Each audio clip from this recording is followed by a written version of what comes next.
Bonjour mesdames et messieurs, nous sommes en présence d'un stylo Hongdian modèle A7. Même si à première vue on pourrait croire que c'est un stylo en résine, il n'en est rien, c'est bien un stylo en bois et Hongdian spécifie bois stabilisé. Ceci veut dire que le bois a été saturé d'une résine synthétique et donc il ne devrait pas bouger dans le temps et en particulier il ne devrait pas craqueler. Excite donc en théorie les problèmes de température, de variation de température et les problèmes d'humidité. C'est une bonne chose. L'autre avantage d'avoir stabilisé le bois avec des résines synthétiques est que l'on peut utiliser des résines colorées. Un peu de couleur, ça ne fait jamais de mal, non? Ce modèle Hongdian A7 existe aujourd'hui en deux couleurs différentes, une couleur bleue et une couleur verte. Le stylo que vous avez sous les yeux est le modèle bleu. Regardons ce stylo de plus près. Le nom exact est le Hongdian A7 Bergame. Alors je ne sais pas pourquoi Bergame a été associé. Est-ce que c'est la ville en Italie, en Lombardie? Je ne sais pas. En tout cas, si vous avez des informations, n'hésitez pas à me les donner. Nous avons donc affaire à un stylo en bois stabilisé. Et nous avons de très très belles couleurs. Vraiment magnifiques sur ce stylo. Côté finial, rien de spécial de ce côté-là. Et du côté capuchon, nous avons ici la représentation de feuilles et de branches. C'est assez joli. La forme globalement est assez standard. C'est une forme classique qu'on connaît bien, mais qui reste très élégante et qui fonctionne très bien. Côté clip, c'est souple, aucun problème, fonctionnel. Et nous avons ici un anneau qui va protéger le bois au niveau de la tranche du capuchon. C'est très bien. On ouvre le stylo. 3/4 de tour pour ouvrir le stylo. C'est plutôt très bien. Comme je le mentionnais, l'anneau ici. Et on visse plastique sur métal. Du côté du métal, c'est très doux, aucun problème. On notera ici une petite marche d'escalier.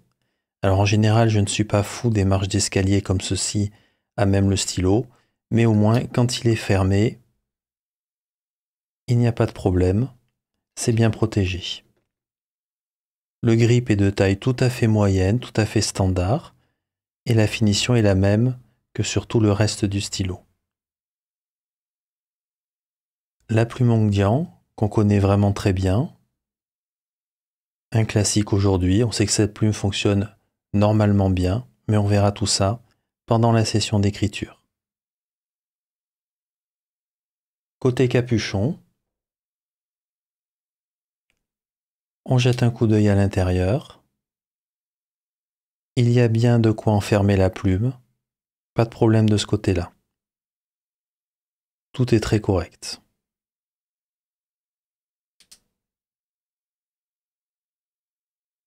On dévisse au niveau du corps du stylo, et cette fois nous avons le droit à métal sur métal. Du côté du jeu, c'est très raisonnable, en particulier pour du métal sur métal. Ça fonctionne très bien. Un convertisseur qu'on connaît bien, de chez Hongdian.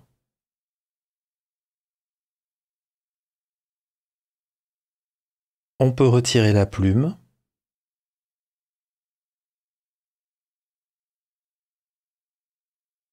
On est approximativement sur 5 tours, ce qui est correct. En résumé, pas grand chose à dire. Ce stylo, même s'il est classique, est très bien fait. Et ce qui le fait sortir du lot est clairement cette finition en bois qui est absolument magnifique.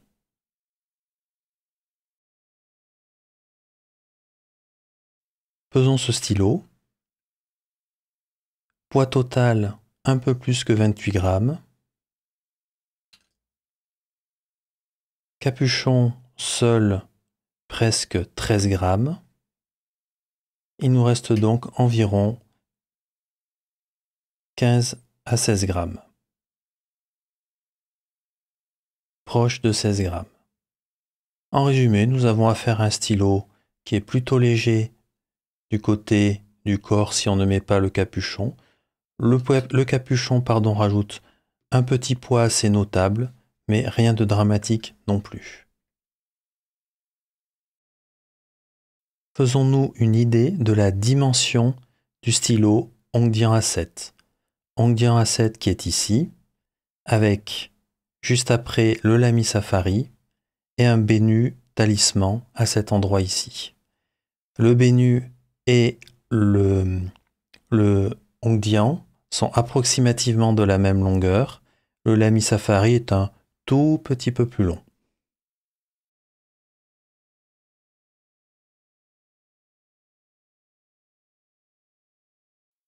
Une fois le capuchon retiré, le Benu devient un petit peu plus long que les deux autres, suivi du Lamy Safari et après le Hongdian.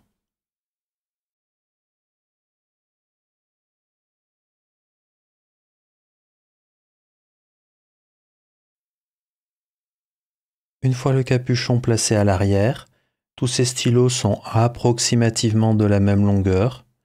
Il y a des petites différences, mais ça n'est pas significatif. On peut noter que l'Hongdian A7 poste très bien, aucun problème. Certes, ça pourrait un petit peu abîmer la finition, mais ça peut se repolish assez facilement.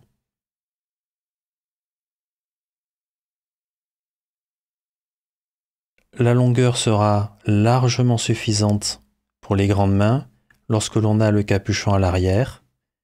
Il faudra par contre faire un petit peu plus attention. Il y a moins de marge quand on retire le capuchon.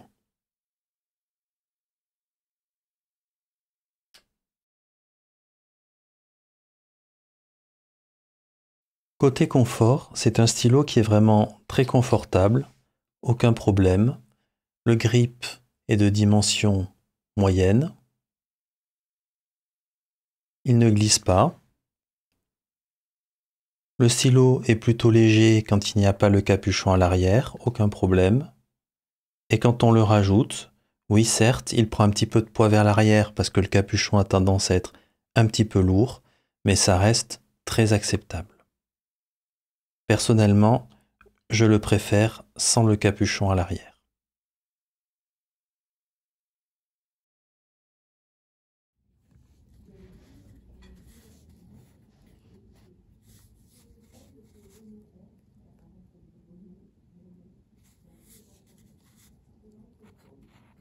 Du côté de la plume, ça se passe très bien.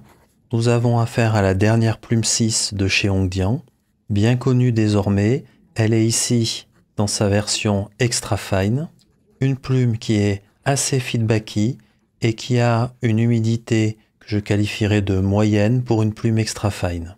Elle est par ailleurs arrivée parfaitement bien tunée, complètement utilisable dès la sortie de la boîte.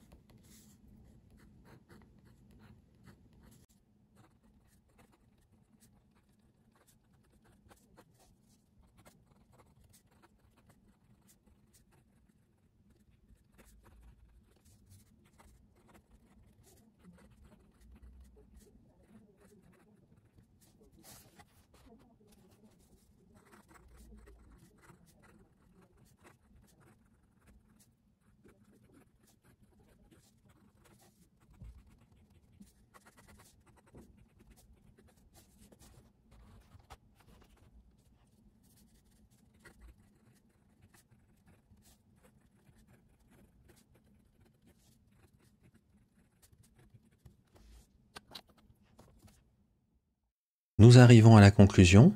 J'ai mis en premier ce que je pense être le gros point fort de ce stylo. C'est un stylo en bois qui a certainement été stabilisé avec des résines colorées.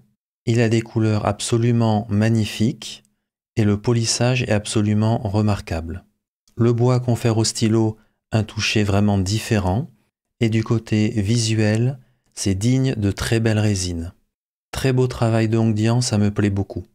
Le stylo est en plus très bien manufacturé, surtout si on considère son prix. Je l'ai payé environ 30 €. Le stylo est tout à fait confortable quand on écrit et on peut aussi poster le capuchon à l'arrière. Le clip est tout à fait fonctionnel et la plume est tout à fait plaisante. Dès le stylo sorti de la boîte, pas besoin de la retoucher. Dans ce que j'ai moins aimé, je vais mentionner un point oralement, mais je n'ai pas voulu l'écrire car ça ne serait pas fair-play à ce prix-là. Je parle d'un point que j'ai déjà mentionné, à savoir la marche d'escalier présente sur le corps du stylo. Il y a des marques qui font ceci pour des stylos 10 fois plus chers et des matériaux de type acrylique ou résine. Dans le cas présent, si vous serrez le bouchon normalement sans forcer, ça devrait bien se passer.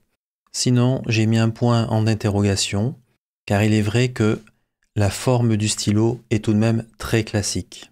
Personnellement, aucun problème, j'aime beaucoup ce stylo tel qu'il est, mais je peux imaginer que d'autres auraient préféré quelque chose, on dira, qui sorte un petit peu plus de l'ordinaire.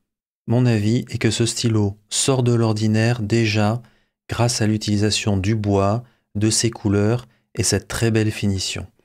Hongdian s'initie à un excellent stylo, à un prix tout aussi excellent. Un stylo que j'apprécie beaucoup. C'était la revue du Hongdian A7. Je vous remercie pour votre attention et à bientôt.